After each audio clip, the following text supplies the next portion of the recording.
All right, I'd like to welcome everybody to the Confined Space Entry and Rescue webinar. Uh, this is a topic that, especially this time of year, I see a lot of people getting into confined spaces like septic tanks, bins and hoppers, scale pits. We're all getting ready for the winter and trying to get things cleaned up. I also see quite a bit of it where it's done incorrectly. And so I want to make sure we covered this. I've got folks that I know are actually doing confined space entry today that we had to, help them get a plan and a program set up. But real quickly, my name's Cole Craven. I'm the Director of Safety here at TPM. And if you're watching this in the future, this is for members of the association. And if you are a member of the association and you're checking this webinar out at a later date, there's some attachments, permits, confined space permit, confined space policy, and a few other things attached. So if you do watch it, just get in touch with me afterwards and I can get you those materials. But real quickly, just going over your controls. And I think this all might be moot because I think at this moment I don't have anybody actually attending. But you got your orange arrow, which is your grab tab, opens and closes your controls. You got a mute or an unmute button. Obviously, with me being the only one on, we're not going to have to mute anybody. Webcam doesn't really do anything. Hand raise button, don't worry about it.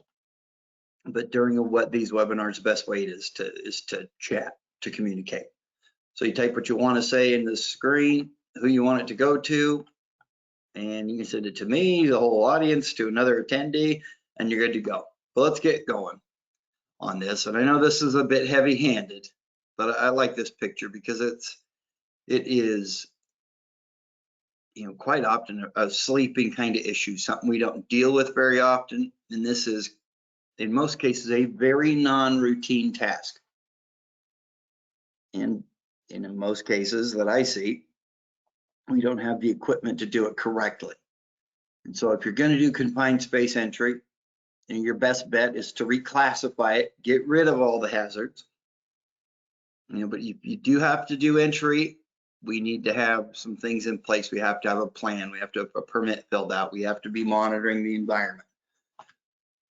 And so with the agenda today, we're going to just cover, what is a confined space and kind of identifying them at your facility, the hazards of entering, filling out permits, and then confined space rescue.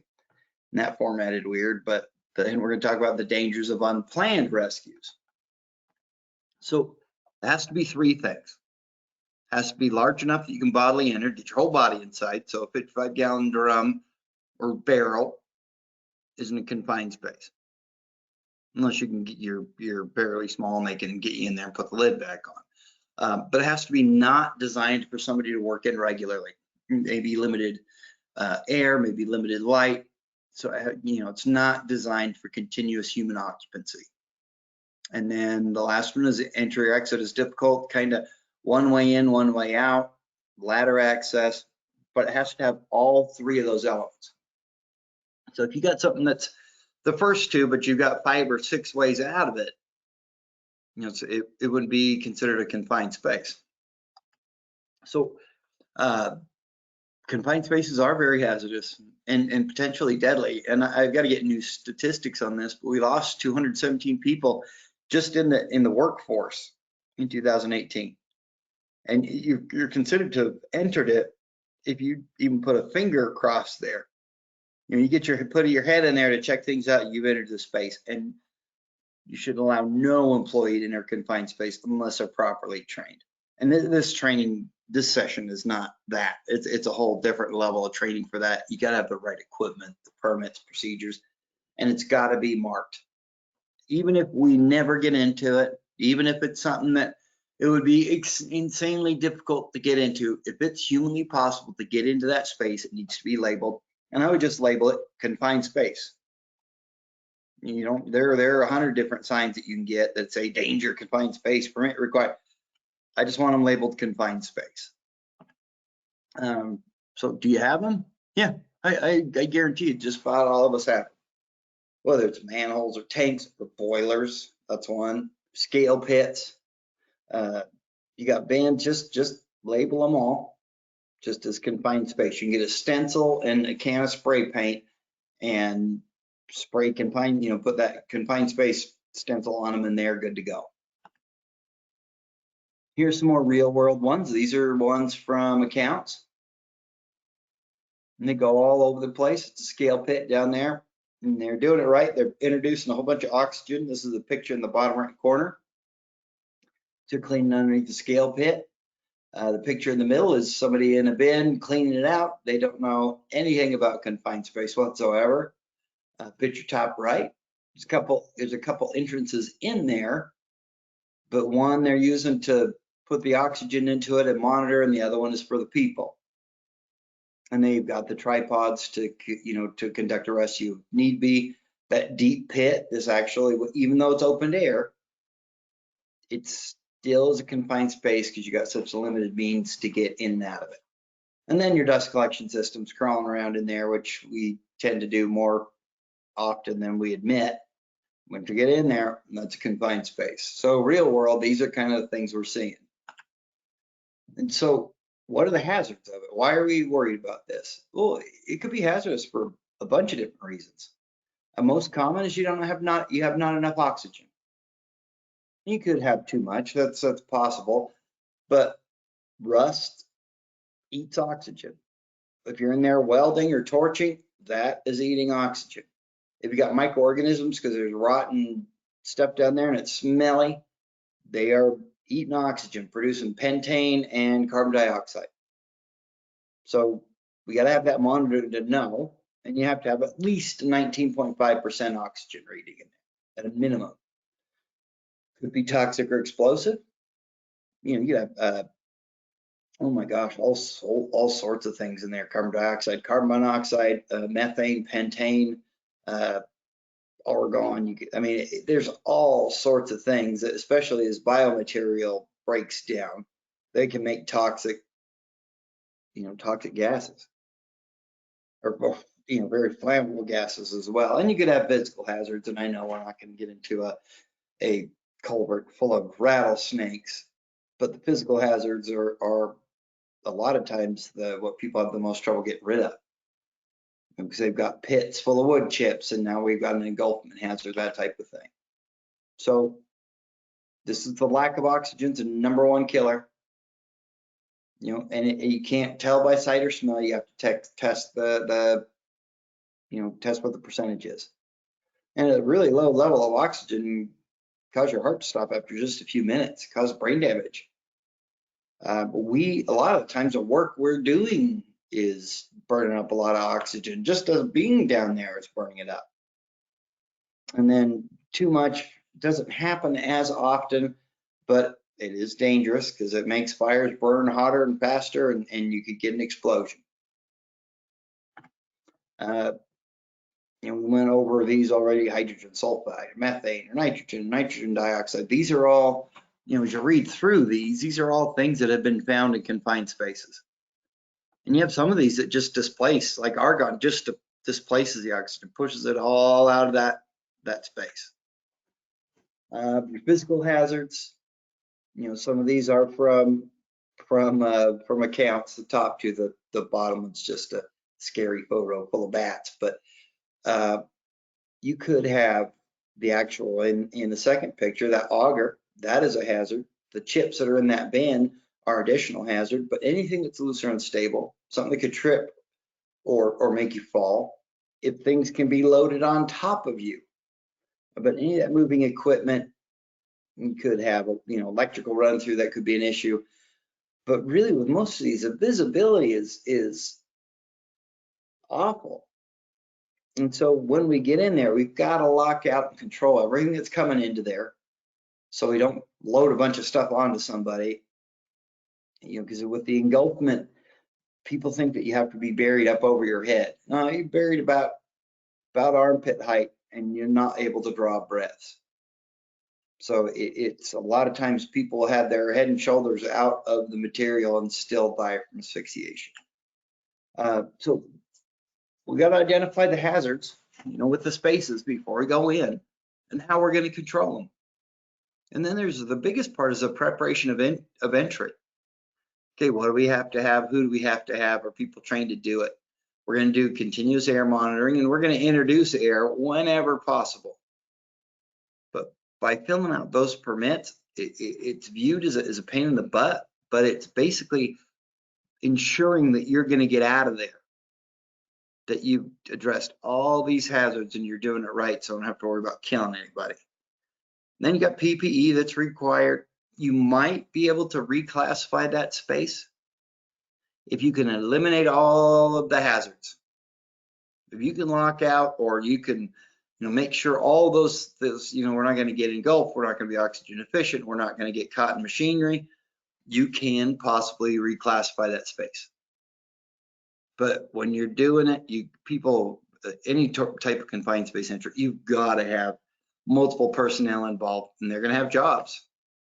So you got the entrance, we can have one, you can have 10.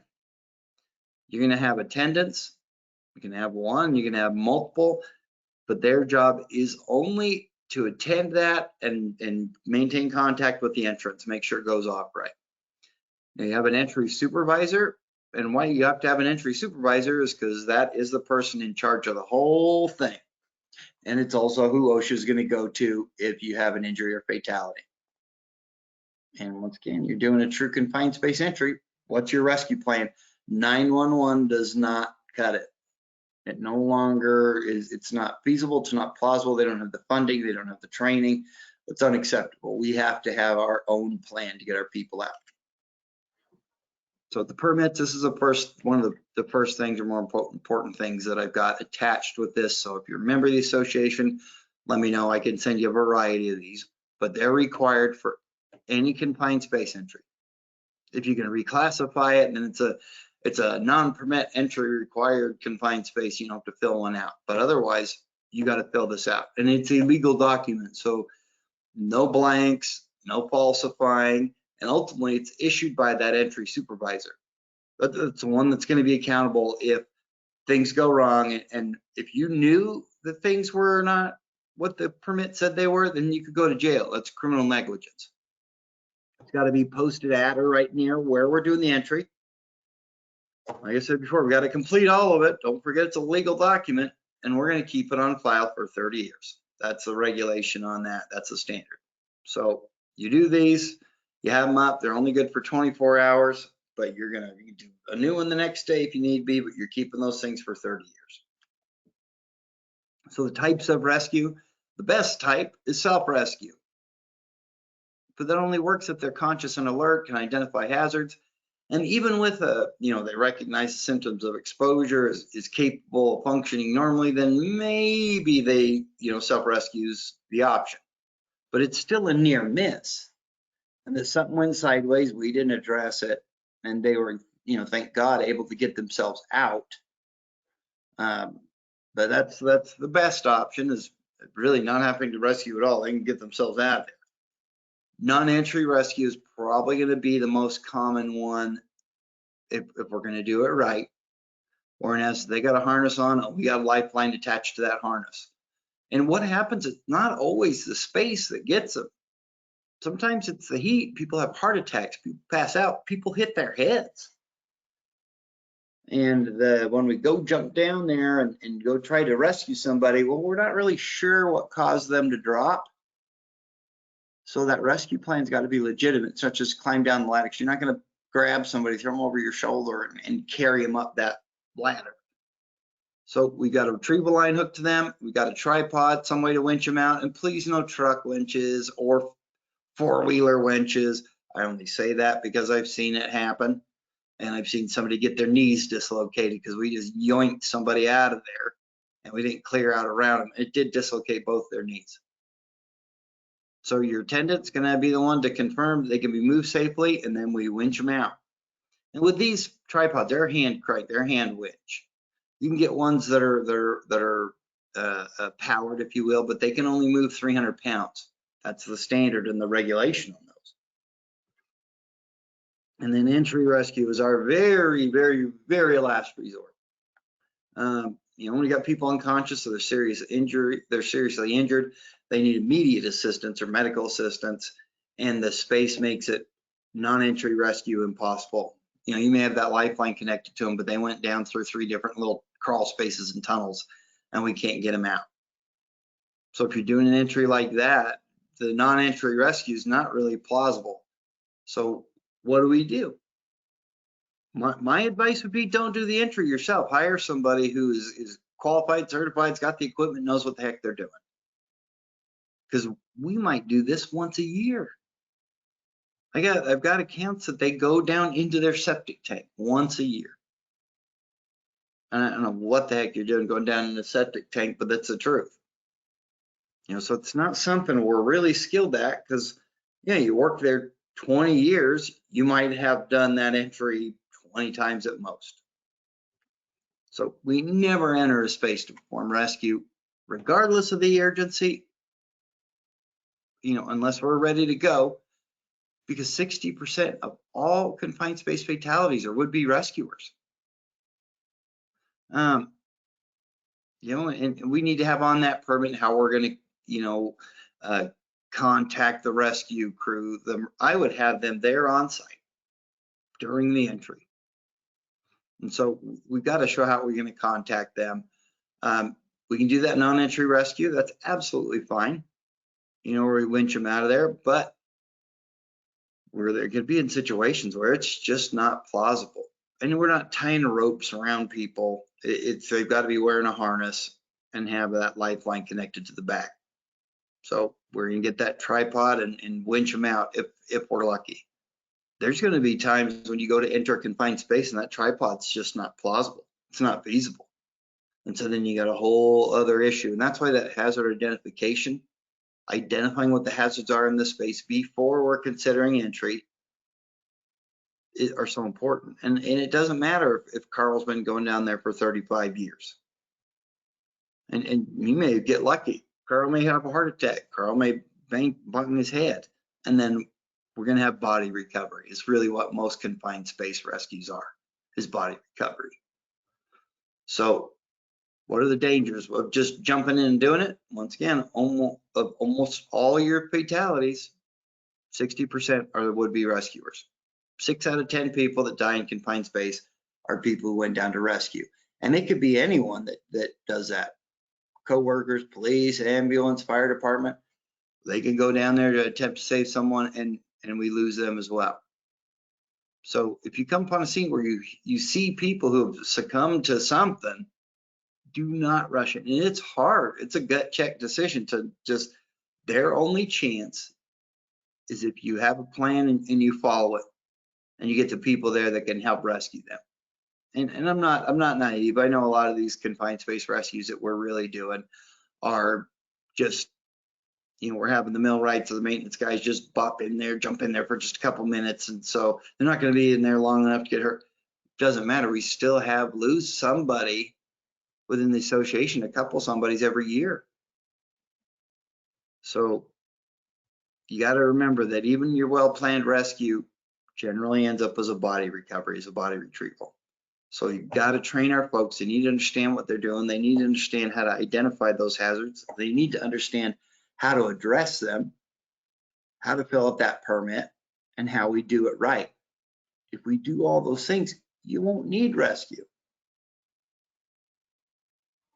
So why are they so dangerous? Well, why do they kill so many people? They're deceiving.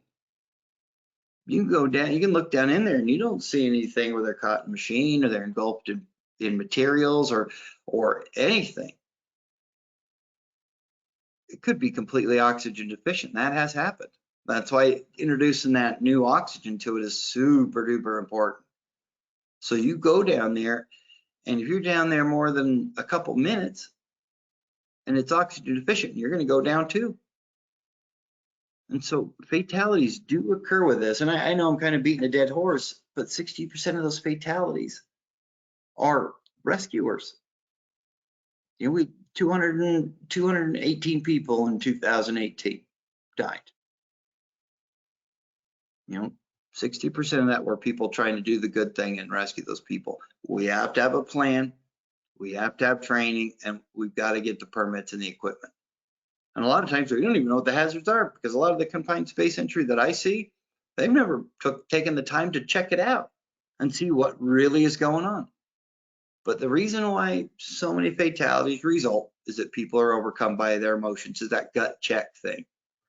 And, you know, I'm talking a good game with this presentation, but if it was one of my kids, you know, try and stop me. And so you have coworkers that are friends, and they see their buddy go down, and they are going right down there after him. And honestly, I'm a hazmat, or was a hazmat emergency responder. Most of the time, the reason why we stop having people go down or stop adding bodies to the pile is because we run out of people. I'm not trying to be flippant. That's literally what happens, is there's nobody else to go down there. And so they have no chance of making it, none whatsoever. And we've done, you know, rescues, really body recoveries, and pulled 6 people out of a space. So it's real. And we don't generally do a very good job. In general industry, we do a terrible job. So, and open this up to questions, and a lot of you are going to probably have questions afterwards. Feel free to email me, or that is my cell phone. If you're an association member, I'm happy. I would be thrilled to come by and help you identify those spaces. I've done that on a multitude of occasions. And if you want me to help write your plan, I'm happy to do that as well. Once again, if you're a member of the association. The folks who are watching this on YouTube later down the road, I'm not going to be able to help you. And I have a few hundred people that watch these afterwards that want help. It happened in a vat at a winery in the Okanagan, in a shed at a mine in Kimberley, and in the rusty hold of a barge in New Westminster. Each time, workers died when they entered a confined space with not enough oxygen to breathe. Even worse, rescuers who tried to save them also perished. Yeah, that 217 people in 2018 was just the U.S. Who die in confined spaces are would-be rescuers. This sobering reality means that for any work around a confined space, there has to be a rescue plan that's tested and ready in advance. The rescue from a confined space is, in most cases, a body recovery. You're going in to pick up somebody who has died as a consequence of an exposure to a toxic atmosphere or low oxygen. It's a real problem. Can you hear me? Can you move your feet? I can see a foot. Can you wiggle it for me? Try to move that foot a bit. Okay, patient's unresponsive. Rescue 1, let's get ready to go. If you follow the procedures, you have a proper confined space entry program.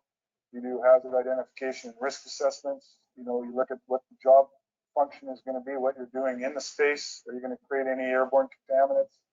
And, you know, you have an atmospheric monitoring program in place. You have a lockout and isolation program in place. If you do all those things to mitigate the hazard to the worker, you probably shouldn't end up putting a worker in a potential rescue situation. But you always have the medical component. Somebody has a heart attack or a medical problem within that space. How are you going to get them out of that space? And who's going to do it? Most modern fire and rescue departments have some technical rescue capability, a skill that requires constant training and practice. That being said, industry must take responsibility for assessing risk and preparing to deal with it. So, in real world, and you know, thank you to WorkSafe British Columbia on that. They have some wonderful materials. A massive majority of your fire departments and paramedics do not have training on this or materials. You know, unless you're literally in a pretty good sized city, fairly big city, you're not going to have people who are trained to do this.